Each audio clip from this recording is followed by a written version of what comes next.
c'est une mission qui correspond aux attentes et aux besoins des jeunes. C'est aussi une mission qui intègre ce qu'on appelle les éléments différenciants du service civique. Hein. C'est le fait que chaque jeune ait un tuteur et que ce tuteur soit formé, parce qu'on ne s'improvise pas tuteur de jeunes en service civique. J'ai pu échanger avec trop peu d'entre vous, avec vous notamment, monsieur, tout à l'heure, prouve que si jamais il en était besoin, le service civique, c'est pas uniquement un dispositif, c'est aussi une étape dans la vie qui permet d'avancer, de progresser, de développer des compétences, des savoir-être et de construire sa vie. Puis Jérôme, qui est quand même très insistant, qui peut être très très insistant, je vous le dis, est revenu à la charge en disant non mais attendez, vous avez des choses importantes, c'est vrai, mais là, il faut vraiment que je vous parle de ce dispositif des services civiques, et puis j'ai fait l'erreur de l'accueillir dans mon bureau.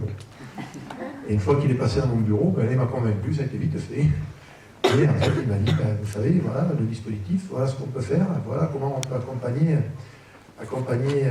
les jeunes, le levier du service civique, et j'y reviendrai tout à l'heure. La richesse de mes expériences dans ce service civique a été centrale dans l'accès de ma formation. Un double cursus était exigé dans cette école. J'ai donc suivi une licence sciences de l'éducation à la faculté de Mirail, et j'ai pu ainsi cicatriser mes blessures de Bruxelles. Les compétences du service civique, cette notion d'engagement et de travail en équipe, m'ont servi tout au long de mon parcours de professionnalisation.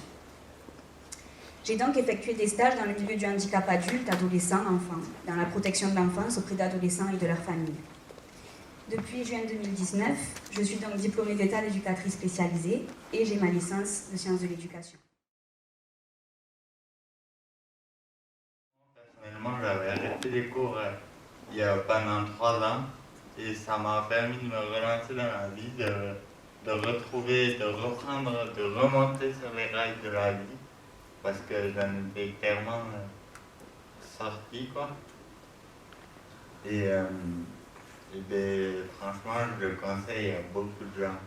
On apprécie notre service civique grâce à l'accompagnement qu'on a de Rivac, grâce à Jérôme, Nathalie, tout le monde. Ça, c'est vraiment des personnes extraordinaires. Et je tiens encore une fois à les remercier. Ce sont des questions qui reviennent. Comment on peut faire pour s'affranchir de ses parents? Comment est-ce que le service civique peut être un levier? La possibilité d'avoir des informations, d'être reçu par des personnes et de tout de suite percevoir la bienveillance. Et que du coup, après, vraiment, on sent que ces premiers moments là, dans l'association, c'est clé pour toute la durée du service civique, et c'est ce que tu en retires après. Le jour de son entretien, elle n'était pas à l'aise, et pourtant c'était un entretien, il y avait moi, Hélène qui était là. Non, c'était Nathalie. Ouais, c'était Nathalie. Voilà, il n'y avait pas grand monde, on était 3 dans le bureau, elle était vraiment très très impressionnée, elle était rouge. Et à la fin de son service civique, Gaëlle elle est venue avec moi devant le conseiller communautaire de l'ancienne communauté de communes Vic-Montané. Elle a pris le micro devant tous les élus en conseil communautaire pour présenter le dispositif et nickel, quoi. Et voilà, et en quelques mois, Gaëlle c'est l'exemple type, et voilà, elle est là depuis, ça fait longtemps, ça fait depuis 2015, on voit l'évolution, et des miracles comme ça, il y en a eu plein d'arrivages, des jeunes qui se sont découverts, qui ont pris confiance en eux, qui se sont épanouis. Enfin, voilà, le service civique c'est vraiment quelque chose qui marche, et voilà, pour les jeunes, c'est... Ah oui, à mon époque, il y aurait eu un service civique, j'aurais foncé, et je regrette du coup là. Je pourrais faire un service civique pour personnes plus âgées. Et moi je retiens que sur la question du rapport à l'activité professionnelle, sur la question du rôle du monde associatif localement, sur la question aussi de son rapport à l'émotion, parce que je trouve que c'est important de se dire je suis motive, surtout il faut le rester, mais en même temps que ça n'empêche pas de témoigner, au contraire même. Et donc voilà, moi merci de m'avoir apporté cette connaissance nouvelle, que le service civique et la valeur de ce genre d'expérience les plus intéressantes puisqu'elles sont de nature à changer nos représentations.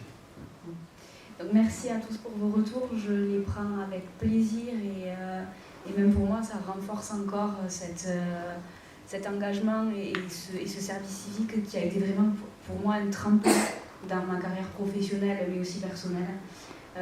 Voilà, je m'excuse une dernière fois d'avoir eu ces émotions-là et de ne pas avoir su peut-être gérer, et en même temps ça fait aussi partie du jeu.